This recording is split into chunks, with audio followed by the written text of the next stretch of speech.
Good afternoon. I'm George Latimer, Westchester County Executive. Welcome to our Westchester Weekly Update. Today is Monday, February 5th, and we're here with Deputy County Executive Ken Jenkins and a host of different guests to talk about a wide variety of issues that are affecting us in Westchester County today.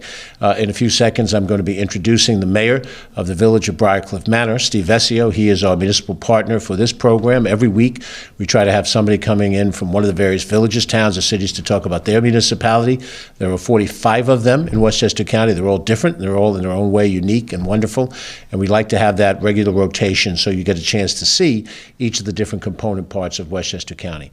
And then we have our dynamic duo who will be talking about our outreach efforts on job fairs, Martha Lopez and Shari Rosen Asher, both of whom are part of our executive team, and both of them in their own right elected officials in their home communities. And then we will have an update on a program that involves our Department of Community Mental Health and our Department of Corrections with Joe Glazer, Deputy Commissioner, and First Deputy Commissioner of Corrections, Nori Padilla. So we have an all-star lineup. That means less from me, more from them, and a more interesting report. I do want to start by wishing all of our Asian American friends, Pacific Islander friends, a very happy Lunar New Year.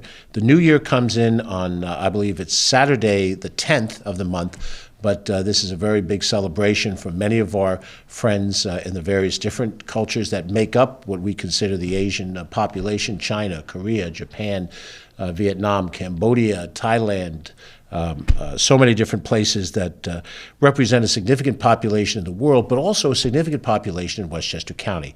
We often talk about the mosaic that we are, the we in Westchester, the first two letters, and of course those of us of all different ethnic backgrounds have heritage that we connect to, that we feel good about. We'll be talking before the end of this program about Black History Month things that are going to be coming up. And also in the month of March, looking ahead, is a month of Irish American heritage and pride, and each of the different ethnicities in Westchester County have that moment under the sun. So tonight we will be having a celebration here at our county office building for our representatives from the Asian American community. We're very happy to be able to have them with us to celebrate. We'll talk a little bit about some of the programs we're doing to try to reach out to those in the Asian American community. This is the year coming up, is the year of the dragon. And it celebrates strength and a host of other different attributes that we all want to identify with, whatever our heritage and our cultural background is. But we also recognize that many of the AAPI community do not recognize a particular cultural celebration like this, but we welcome all people in this county at the table, and it's very important. But for those who will celebrate, we wish you a very happy Lunar New Year. Next up, I'm going to bring up our mayor of the village of Briarcliff Manor. Briarcliff Manor is a community that would be a little dead northwest of dead center in the county. For those who live south of 287, when you get north of 287, you may not be familiar with the villages and the towns, particularly those that are primarily inland. There's a river town reality that you go up Route 9 and you see certain communities. Briarcliff Manor is a wonderful community. It has a great little downtown strip with restaurants and cultural places. And in and of itself, it is a community with lots of different issues. I'm sure that the mayor will talk about the continuing issue of Route 9A, which goes through the community and is a problematic road that needs major improvement.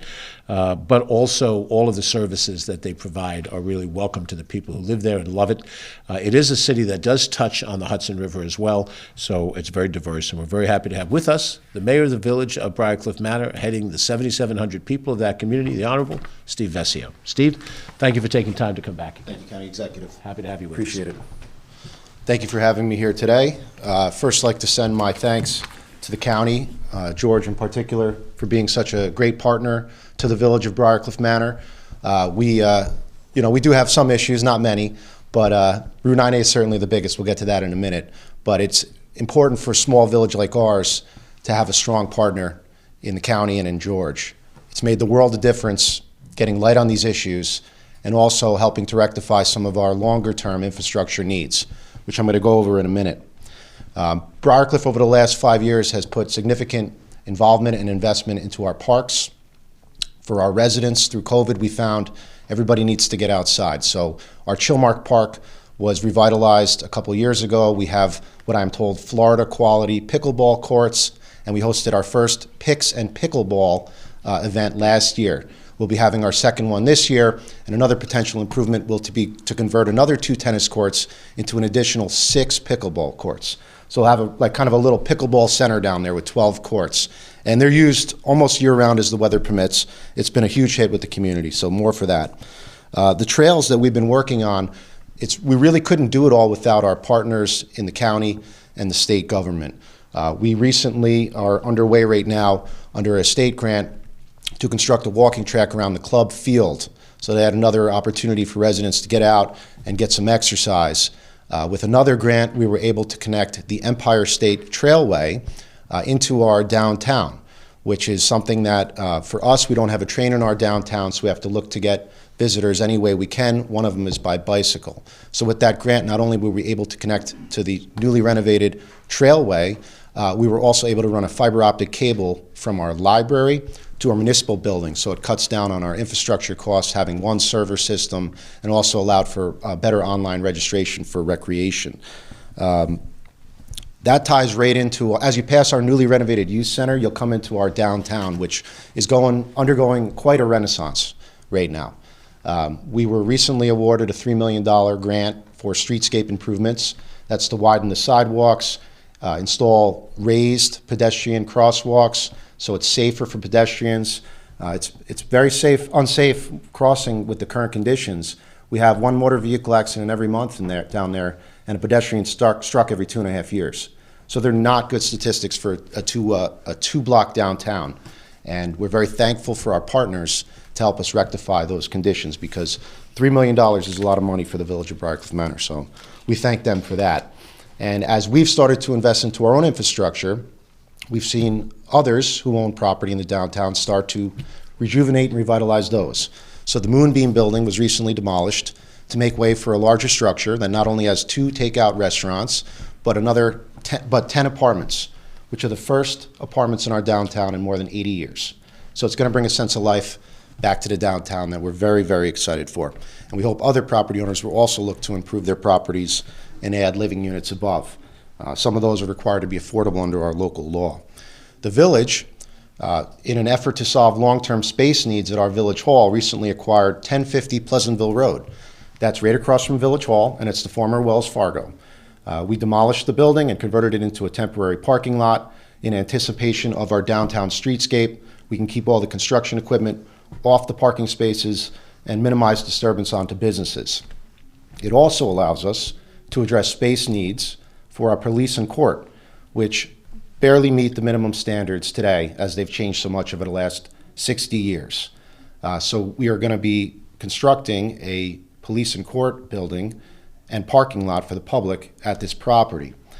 As part of that, we've identified that we may have some excess lands on that parcel, and the village also owns 3 acres adjacent to the south. So 2 weeks ago, the village released a request for expression of interest to the development community to come back to us with their ideas, how they can incorporate our required municipal use along with a creative use of the property to bring more people to our downtown to shop, to provide more living units so our downtown can become more vibrant than it currently is. So we're looking forward to getting those responses in the next couple months. There'll be a site tour in February for anybody that's interested. It is available online. We're going to do all this in a sustainable manner. So we have our new building that we're going to be looking to build. We're going to be using all the latest green technologies.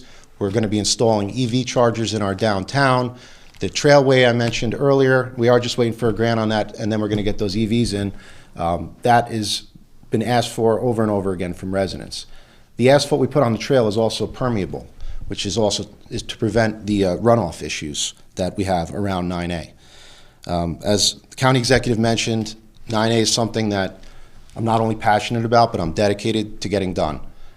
The roadway is insufficient for the current needs of our county. It serves as a major commercial corridor north-south, and we have an obligation as elected leaders to ensure that the infrastructure in this county is safe, reliable, and provides capacity for the future. Amazon warehouse is getting built, which is great. We're all going to get our stuff in like a day, but it's going to put a lot more vans on the road. 100,000 square feet of parking for vans is a lot of vehicles. Those are going to be heading north. We can't have a highway that the trucks don't fit in the right lane.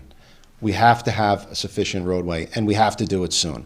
The study is going to be completed from the state, also state funded, $3 million at the end of February, and they have concept designs for all the problem issues from the Taconic all the way up to the Route 9A split. And that doesn't just affect Briarcliff and Ossining, it affects every resident that travels through there. It affects all the dump trucks that are carrying construction materials to build the things in the county. It has such a drastic impact that until a lane is taken out and we can't use it for commercial purposes, people won't truly know how important it is. And I hope we get it fixed before there's more loss of life. It's very dangerous, but it is critical. So the plan to fix the entire stretch, it is, a little bit expensive, is estimated to be around $500 to $750 million. All right? So obviously, the village, the county, even the state, we're going to need our federal partners to step in here and help us. It's also a military transport route, and there was a military vehicle strike in July on the Pleasantville Road Bridge that our volunteer fire department responded to. Thankfully, no injuries, but it just highlights the need to improve this roadway. So hopefully that report will be done in the next few weeks. It'll be out for everybody's consumption. We can figure out a way to fund this project in pieces so that it's smaller bites to the apple, but I'm very, very pleased that that's moving forward. That I think is the single most critical issue standing out there for our area in the middle of the county there. With that said, I just want to again thank County Executive George for the time here. I want to wish him lots of luck in his new venture, and I'm sure that we'll be working with him in a much higher role. I look forward to your continued partnership, and I really thank you for all your support. It means a lot. Thank you so much. Thank you, Steve. Thank you very much. That's Steve Vescio, Mayor of the Village of Briarcliff Manor, and we look forward to working with you and all of the other communities here in the county. Both Ken and I are in a process of visiting each of the different villages, towns, and cities to give an update of what's happening in county government and to have a dialogue. We were in Tarrytown last month. I think tonight we're going to be in the village of Larchmont. We'll look forward to seeing you, Steve, in Briarcliff at the appropriate time, whatever works in your schedule, and to try to give the rest of the village trustees, an idea and have the dialogue going forward. So thank you very much. Steve Vescio. Next up, I'm going to ask Ken to come and lead us into a discussion of some of the things we're doing to try to help match up for economic development purposes employers that have jobs and people that need jobs. Seems like a workable marriage. Ken, tell us more about it. Thank you, my friend. Thanks, George. And certainly it's an opportunity for us and for Westchester County to continue the leadership of the dynamic duo, who we want to make sure to invite up right now, to give us some information about the continued work our economic development in Westchester County continues to do. It's certainly led by Bridget Gibbons under the tutelage and leadership of Joe McDonald, Emily Saltzman, and that team. But the dynamic duo here, and as County Executive pointed out, that are elected officials in their own rights in the village of Dobbs Ferry and the city of New Rochelle as trustee and council member, respectively, have tremendous jobs and work that they've done here in Westchester County.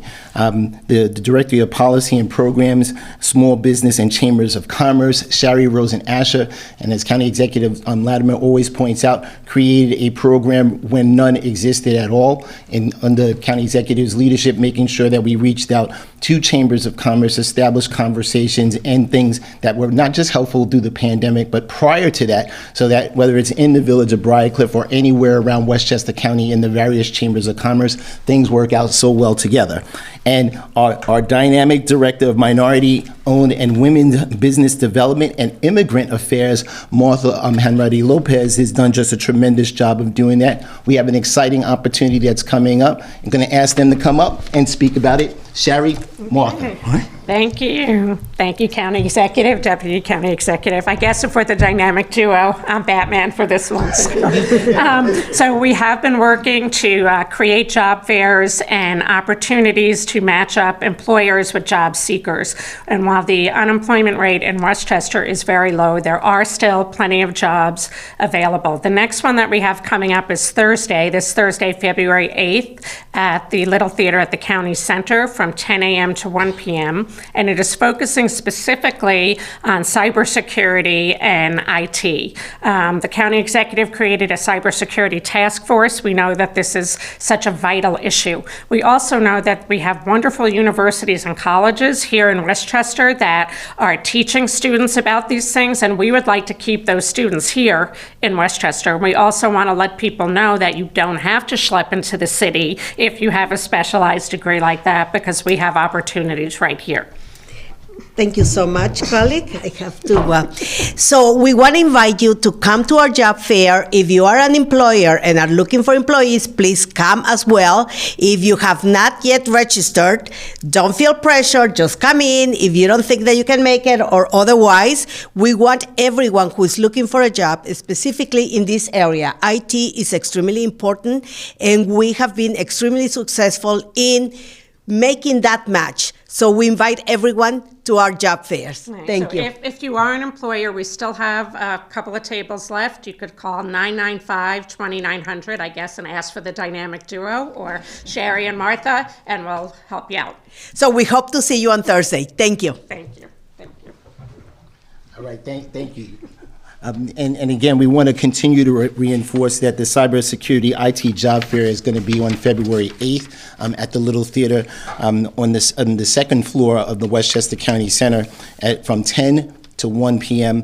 And certainly not just cybersecurity and AI. You know, there's various initiatives. Governor Hochul announced an initiative with artificial intelligence, all those things going together, and the combination of our local universities and everyone else being done in partnership with the Westchester Putnam Career Center and working in collaboration with our cybersecurity task force, because the county executive had the foresight to initiate that cybersecurity task force. In addition, later on this month, they didn't want to go too far ahead of themselves. They wanted to get through this week coming up and the cybersecurity job fair happening. There's going to be a worker-owned cooperative that's going to happen as well. So making sure to reach out to Sherry Rosen-Asher as well as to Martha Lopez to talk about being a small business in Westchester County. So it's calling for all small business and entrepreneurs to be having a special session that's going to be hosted by the Office of Economic Development at February 29th. And that's going to be with our partners, as Mayor Vescio pointed out, our partners at the state and the New York Power Authority at 123 Main Street. So look for that information coming on down the road.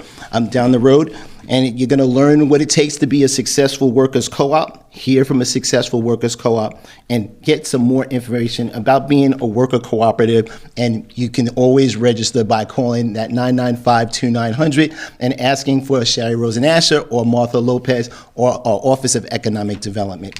And with that, we'll turn it back over to the county executive. Judge. Thank you very much, Ken and Martha and Sherry. I just want to put it into the perspective that when we talk about economic development, what can government do to assist the economic growth that we have?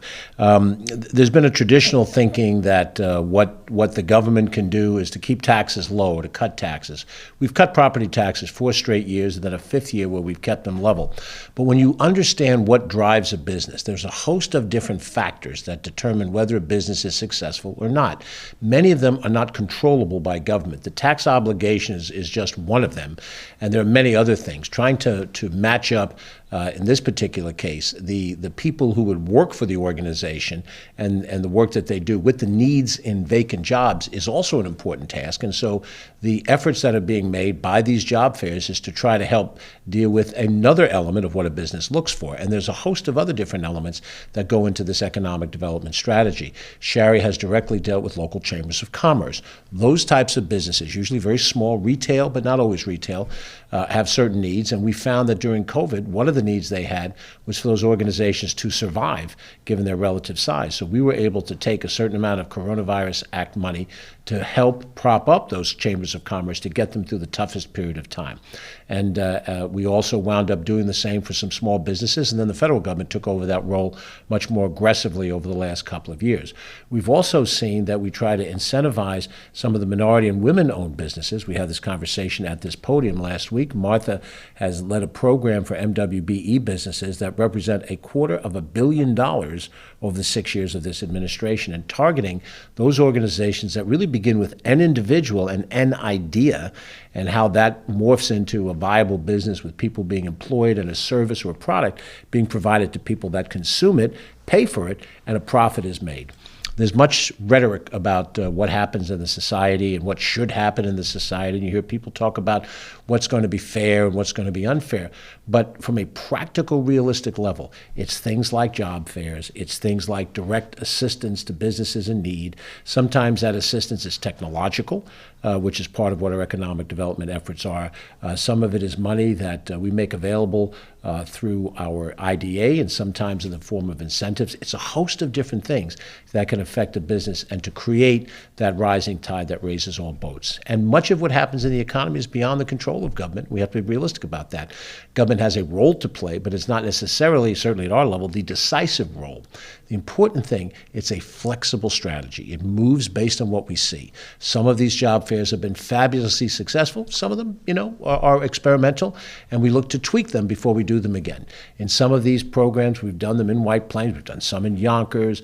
We've seen other localized job fairs happen. There's one in Portchester last week. But it's trying to figure out what's the right combination of things that help us raise the economy in concert with what's happening in the private sector. So I wanted to put all that into perspective, and I think that it's important for us to understand that we have a lot of tasks in county government, and the working with local governments is one task. The working for helping on economic development and housing is a task, and providing sewage treatment and environmental protection, that's a task.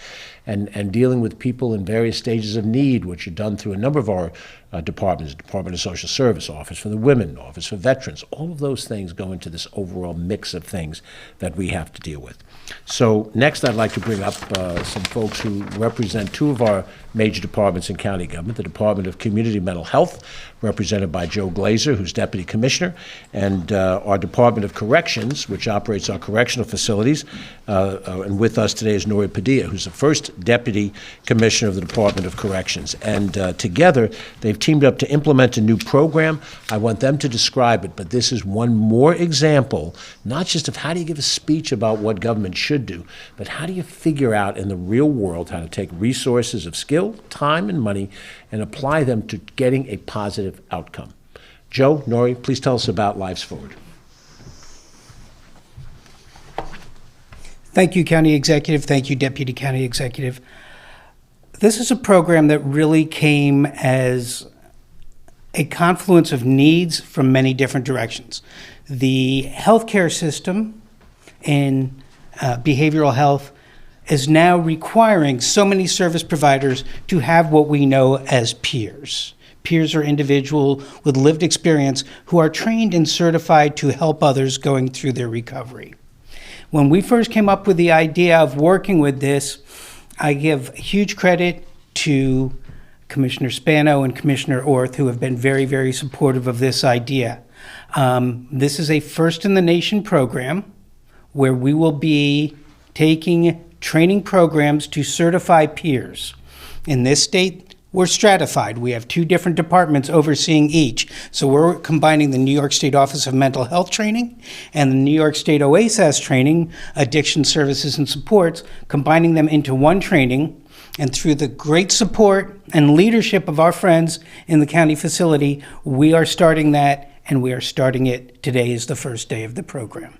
We have 10 students who are starting today, people who are in the facility, who fit the criteria of what we're looking for and are willing, and this is the important part, are willing to go forward and talk about their experience in recovery, their experience with criminal justice, their experience with incarceration.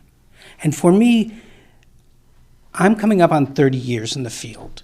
I've done it as an advocate, I've done it as a practicing attorney, and now, thank you to some of the people in this room, I've had the opportunity to do this as a government official. And one of the things that means so much to me is that I work in a government where our leaders want to bring people together to bring change for those who truly need it. I have a good friend who has frequently told me about programs like this, that individuals with serious addiction needs who are incarcerated are looking for two things: opportunity and redemption. And this is the opportunity to learn something new, to learn literally a trade in serving others, and to go out into the community and help individuals similarly situated to yourself to move forward in your recovery. So I'm going to hand this over to Nori and let her talk a little bit about this from the jail's perspective, but I am deeply grateful not just to the county executive, but also to our colleagues in the facility who have worked so hard to get this up and running in under 11 months. Thank you. Thank you, DC Glazer. We're excited, and I like to point out that it's important to know that the fact that our residents and individuals in our custody have the opportunity to participate in this kind of programming is directly connected to the fact that we have a number or an array of programs and services available at the facility that allow them to really prepare and get ready for this type of commitment. So it's really about really looking at the fact that we have programs like substance use treatment program, our medication assistant treatment program, our mental health core treatment program that really get these individuals ready to be available and to be ready for the commitment of participating in this dual certification program that will put each of them in a path for a professional journey and allows them the opportunity to really identify their strengths, identify the underlying factors that may have brought them to where they are in their lives, and then put them on a road not only to recovery and rehabilitation, but to be mentors and support in the community for individuals that are living the same types of experiences. It's really another way of really being able to support our core mission, which is to help individuals who are in our custody successfully transition back to the community with guidance and support.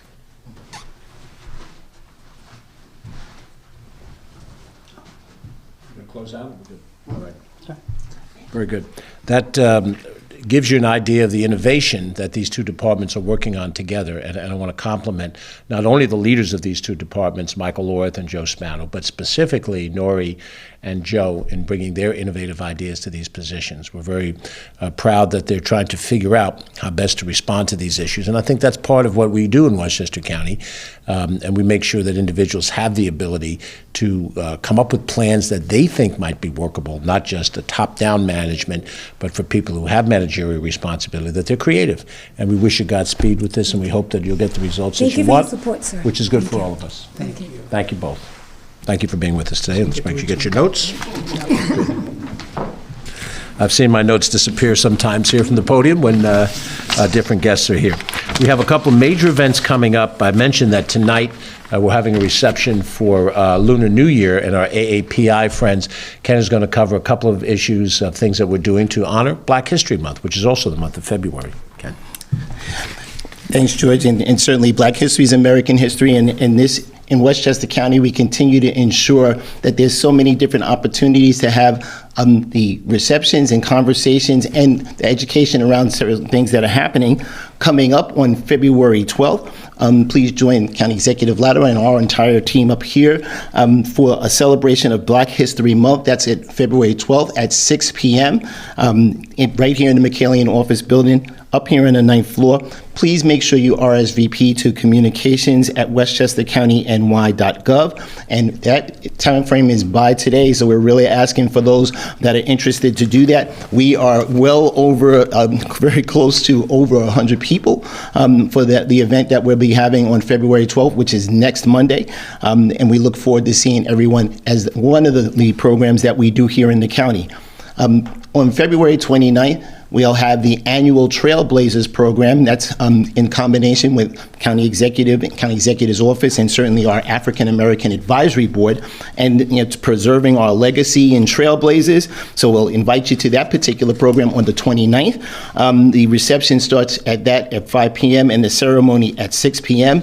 It's in person in a hybrid mode. We've had those virtual for the last several years, but due to COVID. But reality is that we're going to have a great opportunity to have a reception and have a piece of the opportunity to see the Trailblazer program online, virtually, as well as in person at Westchester Community College. Certainly, we thank Dr. Belinda Miles for her hospitality in the Gateway Center, so we look forward to seeing that. You certainly could RSVP back to communications at westchestercountyny.gov. That's by February 22nd. But again, that's going to be an outstanding program where we'll honor some of Westchester County's outstanding African American citizens with the Civil Rights Vernon E. Jordan Jr. Award. Dean Horace Anderson, Dean of the Pace Law School, will be the honoree for that. The Civic Engagement Betty Shabazz Award will be Mount Vernon Fire Commissioner Deborah Norman.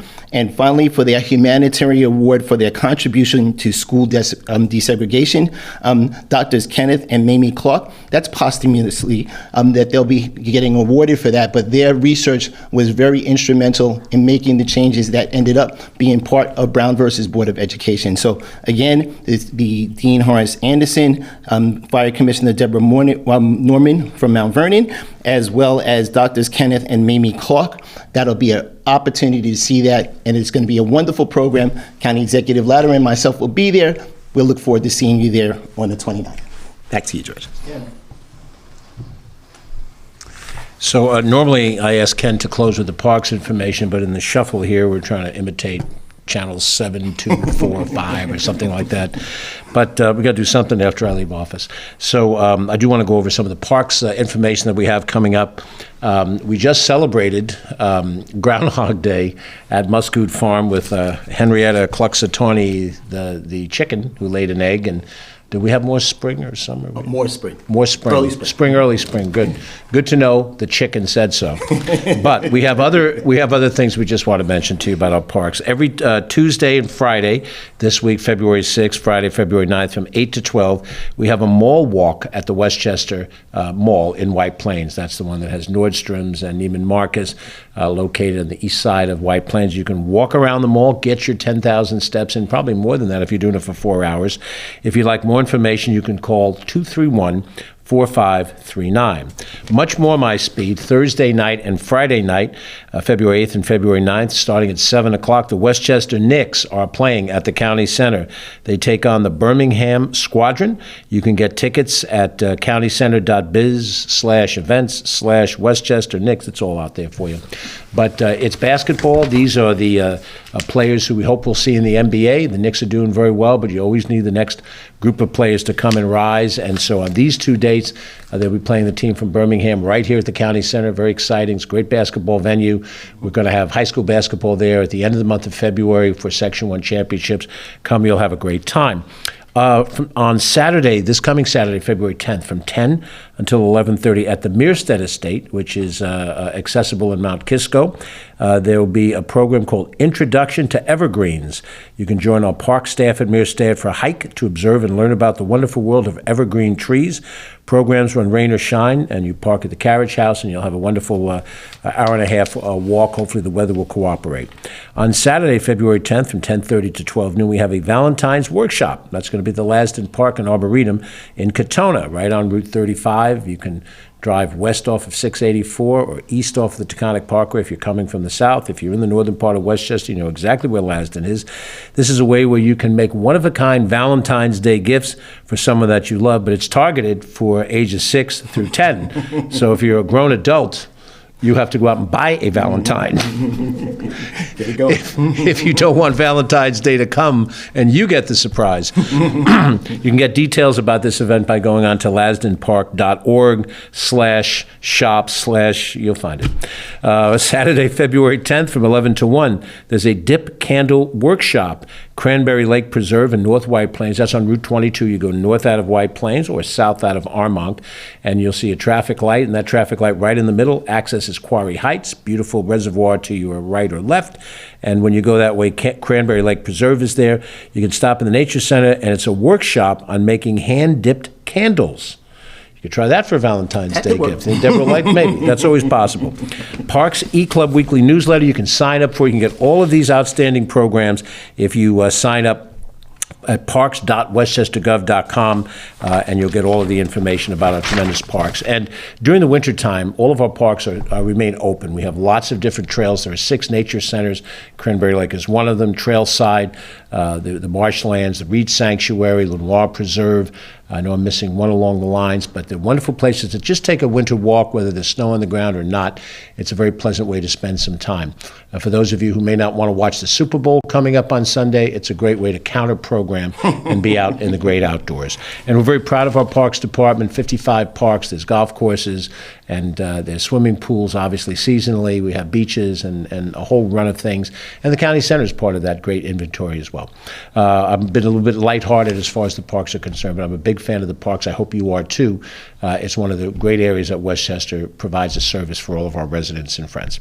So hopefully that you found this an interesting report. Thank you again to all the people who are here, Mayor Steve Vecchio of Briarcliff Manor, our executives who are involved in economic development with the job fair, and also those from mental health and corrections department, and hopefully gives you another little insight and window into what we're doing here in Westchester County. I'm County Executive George Latimer. Thanks for watching. Have a good and safe week. Happy Lunar New Year to our Asian friends, and we'll see you next Monday with another update.